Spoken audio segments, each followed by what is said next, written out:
រឿងធំហើយរឿងមីនឥឡូវមិនមែនជារឿងតូចទេនៅក្នុងថៃរឿងមីនឥឡូវកំពុងក្លាយទៅជាប្រធានបទមួយយ៉ាងក្តៅកគុករបស់ប្រជាជនថៃមកលើថ្នាក់ដឹកនាំរបស់ថៃមកលើស្ថាប័នដែលពាក់ព័ន្ធជាប្រសាសន៍ហ្នឹងគឺខាងអ្នកដែលទទួលបន្ទុកខាងផ្នែកអនុសញ្ញាអូតូវ៉ាឥឡូវនេះគេកំពុងតែជំរុញឲ្យថ្នាក់ដឹកនាំរបស់គេឲ្យមន្ត្រីឲ្យក្រសួងដែលពាក់ព័ន្ធធ្វើការដាក់ពាក្យប្តឹងទៅអ្នកនាំពាក្យនៅ UN ប្រចាំនៅប្រទេសថៃបងប្អូនគិតថារឿងនេះនឹងទៅជាយ៉ាងណាគេមករំលោភបំពានដីយើងគេជន់មាននៅដីយើងដែលវាបានរំលោភបំពានហើយគេជំរុញឲ្យថ្នាក់ដឹកនាំរបស់គេនឹងដាក់ពាក្យប្តឹងទៅ UN បងប្អូនគិតថារឿងនេះវាបានផលចំណេញមកកម្ពុជាឬមួយក៏យ៉ាងណាគេបានលើកឡើងថាគេបានធ្វើការស្រាវជ្រាវរោមមីនប្រមាណជាបាន1000មីននេះណាមីនណាដែលគេរកឃើញគឺប្រមាណជា1000មីននេះគឺជាចេតនាមិនល្អរបស់កម្ពុជាបើនិយាយទៅតាមអនុសញ្ញាអូតូវ៉ាដែលមានការចោះព្រមព្រៀងទាំងខាងថៃទាំងខាងភាគីកម្ពុជានឹងសម្ដែងឲ្យឃើញថាខាងកម្ពុជានឹងខុសទៅហើយចុះបើកម្ពុជាខុសទៅហើយមិនក៏មិនធ្វើការដាក់ពាក្យប្តឹងទៅអនុសញ្ញាអូតូវ៉ានេះគេបានលើកឡើងអញ្ចឹងគេសួរថាតើកងទ័ពនឹងធ្វើអីណាអ្នកដឹកនាំកងទ័ពឬមួយក៏បាននៅតែនឹងម៉ាស៊ីនត្រជាក់ទេអត់ហ៊ានប្តឹងកម្ពុជាទេអានេះថៃបើសិនថាខ្មែរវិញប្រហែលជាខ្មែរនឹងគេប្តឹងថៃដល់ណាដល់ណីហើយ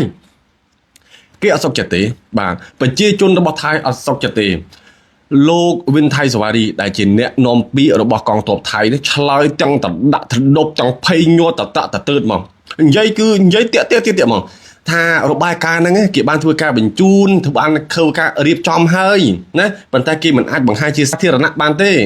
ណាគេបានរៀបចំរបាយការណ៍ដើម្បីធ្វើការរាយការណ៍ទៅដល់អនុសញ្ញាអូតូវ៉ាហើយប៉ុន្តែ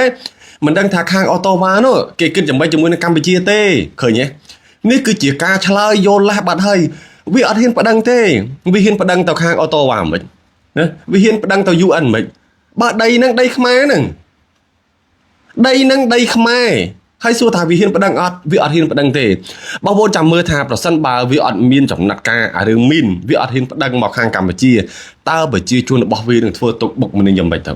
ឥឡូវនេះគឺប្រជាជនក៏ដូចជាអ្នកដែលនៅក្រមដែលជាមន្ត្រីនេះគេអត់សុខចិត្តជាមួយនឹងពួកអស់នឹងទេគេថាពួកអស់នឹងច្បាំងបានតែនៅក្នុងម៉ាស៊ីនត្រជាក់ទេអត់មានសមត្ថភាពក្នុងការដោះស្រាយទេឲ្យតែហ៊ានចោលរបស់គេនឹង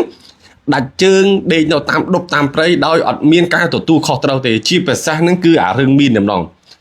គេថាធ្វើយ៉ាងណាក៏ដោយបាទធ្វើយ៉ាងណាក៏ដោយត្រូវតែមានការដាក់ពាក្យប្តឹងទៅ UN ឬមួយក៏ដាក់ពាក្យប្តឹងទៅអូតូវ៉ាដើម្បីឲ្យមានចំណាត់ការយ៉ាងក្តៅកគុកមកលើកម្ពុជាបងប្អូនអរគ្នាយល់យ៉ាងណាដែរចំពោះព័ត៌មានមួយនេះប្រសិនបើខាងភាគីថៃយករឿងមានប្តឹងទៅ UN ក៏ដូចជាប្តឹងទៅ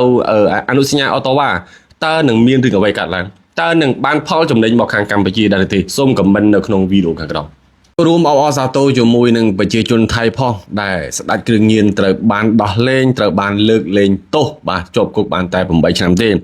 យើងដឹងហើយថាប្រមាណរយៈពេលចុងក្រោយហ្នឹងគឺករណីគ្រឿងញៀននៅខាងថៃហ្នឹងចាប់បានច្រើនចាប់បានម្ដងតោនអញ្ចឹងណាសង្ស័យថាពួកអាចចាមធ្វើការអត់កើតទេបានចេះតែឲ្យគេចាប់បានខាងឥណ្ឌូគេចាប់បានខាងបារាំងគេចាប់បានខាងជប៉ុនគេចាប់បានខាងអូស្ត្រាលីនោះគេចាប់បានច្រើនបាទករណីគ្រឿងញៀនមួយរយៈនេះដូចជាល្បីរន្ទឺខ្ទាស់ខ្ទាណាអាបោកប្រាស់ប្រជាជនមកពីអន្តរជាតិហ្នឹងមកជួញដូរផងមកដឹកជញ្ជូនផងអីផងឥឡូវនេះមិនដឹងថាមកពីកូនចៅធ្វើការមិនកើតឬមួយក៏យ៉ាងម៉េចទេបានស្ដាច់គ្រឿងញៀននេះចាញ់មកវិញហើយមានឈ្មោះថាឡាវតាបាទទូខាងលើហ្នឹងគឺជាស្ដាច់គ្រឿងញៀនហើយឡាវតានេះមិនមែនជាមនុស្សធម្មតាទេគឺកំពូលមនុស្សសាហាវគឺសាហាវគឺអ្នកប្រយុទ្ធណាបាទហើយឡាវតានេះក៏ធ្លាប់ជួយរដ្ឋាភិបាលរបស់ថៃនឹងប្រយុទ្ធដែរបាទជួយច្បាំងដែររហូតដល់មានឋានន្តរស័ក្តិទៀតលេវ៉ាត់នេះរូបខាងលើជាមួយគ្នាហ្នឹងលោកលេវ៉ាត់ហ្នឹងចំណាយពេលបាទ3ឆ្នាំជាងដើម្បីធ្វើការចាប់ឡាវតាទម្រាំតែបានប៉ុន្តែឥឡូវបាទពីមុនដំបូងហ្នឹងគឺទោសដែលគេកាត់ក្តីហ្នឹងត្រូវជាប់គុករហូតដល់មួយជីវិតណាប៉ុន្តែឥឡូវគេសម្របសម្រួលទៅគឺជាប់គុកត្រឹមតែ8ឆ្នាំទេឥឡូវនេះគឺគេលើកលែងទោសគាត់ជាប់គុកបានតែ8ឆ្នាំទេហើយឡាវតានេះគឺជាបុគ្គលម្នាក់ដែលជាដៃស្ដាំរបស់ស្ដេចគ្រឿងញៀនពិភពលោក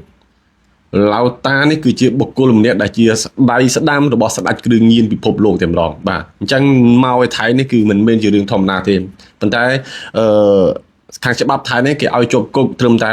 8ឆ្នាំទេពីដំបូងនេះគេឲ្យជាប់គុកមួយជីវិតប៉ុន្តែក្រោយពីសំណុំរឿងមានការដោះស្រាយមិនអីទៅ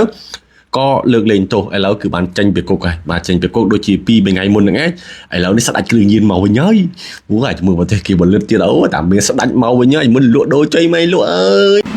កាលពីសង្គ្រាមជុំទី1ប្រជាជនជប៉ុនភាគតិចណាដែលបានទទួលនូវព័ត៌មានពិតសូម្បីតែតកែរបស់ខ្ញុំដែលខ្ញុំបម្រើការងារឲ្យគាត់នៅពេលដែលថ្ងៃ24ផ្ទុះឌឿងភ្លាមថ្ងៃ24ខែកក្កដា2025គាត់បានមកប្រាប់ខ្ញុំគាត់ថាបណ្ឌីឥឡូវប្រទេសអ្នកឯងនេះបានធ្វើការឈ្លានពានទៅប្រទេសថៃហើយ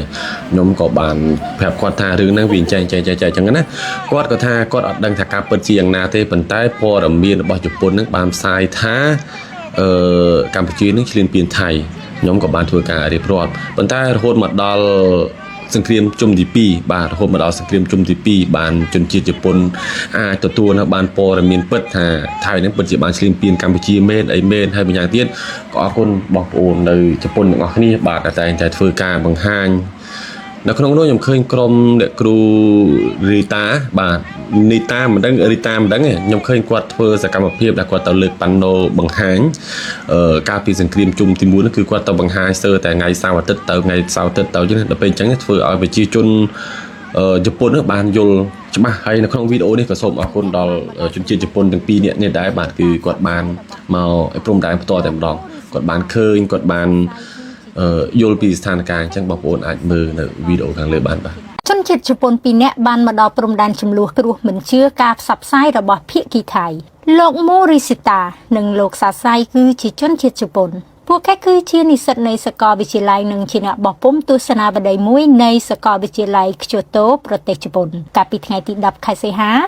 លោកបានចុះទៅដោយផ្ទាល់នៅតំបន់ព្រំដែនដែលជាទីរងគ្រោះរបស់ប្រជាជនខ្មែរនិងជាផ្លូវដែលត្រូវបានបិទដោយកុងតឺន័រពីសំណាក់ទាហានថៃឈរនិយាយពីកន្លែងដែលទាហានថៃទម្លាក់គ្រាប់បែកលើផ្ទះប្រជាពលរដ្ឋលោកម៉ូរីសូតានិងលោកសាសៃស្ទើរតែមិនជឿនឹងភ្នែកពីការឈ្លានពានរបស់ទាហានថៃមកលើទឹកដីកម្ពុជាខណៈសារព័ត៌មានមួយចំនួនរបស់ជប៉ុនហាក់មិនបានផ្សព្វផ្សាយអំពីបញ្ហានេះ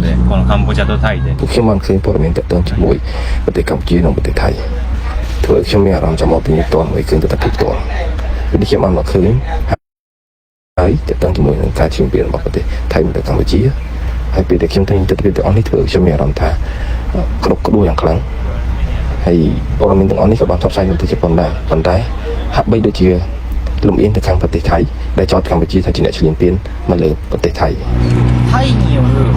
នៅពេលដែលខ្ញុំបានត្រឡប់ទៅប្រទេសជប៉ុនវិញខ្ញុំនឹងផ្សព្វផ្សាយព័ត៌មានទាំងអស់នេះទៅប្រជាជនជប៉ុនដែលខ្ញុំស្គាល់ថាប្រទេសថៃជាអ្នកឈ្លានពានលើកម្ពុជាហើយខ្ញុំនឹងបង្ហាញទៅនឹងទស្សនវិជ្ជាទាំងអស់នេះឲ្យគាត់មើលថាកម្ពុជាពិតជាត្រូវបានឈ្លានពានពីប្រទេសថៃមែនカンボジアの人たちが非常に苦しんでいるということがよくわかりましたすごく心が痛いបន្ទាប់ពីការចុះសិក្សានិងទៅដល់ទីតាំងដោយផ្ទាល់នៃប្រទេសកម្ពុជាលោកមូរីស៊ីតានិងលោកសាសៃបានអះអាងថាពួកគេនឹងចុះផ្សាយខ្លឹមសារទាំងនេះនៅក្នុងទស្សនាបតីរបស់ខ្លួនហើយក៏នឹងធ្វើបទបង្ហាញនៅសាកលវិទ្យាល័យដើម្បីឲ្យនិស្សិតនៃសាកលវិទ្យាល័យខ្ជូតូបានដឹងអំពីព័ត៌មានពីបងប្អូនគ្នាបន្ទាប់ពីមើលវីដេអូមួយនេះហើយយល់ឃើញយ៉ាងណាដែរបាទអាចខមមិននៅក្នុងវីដេអូនេះបាទអរគុណច្រើន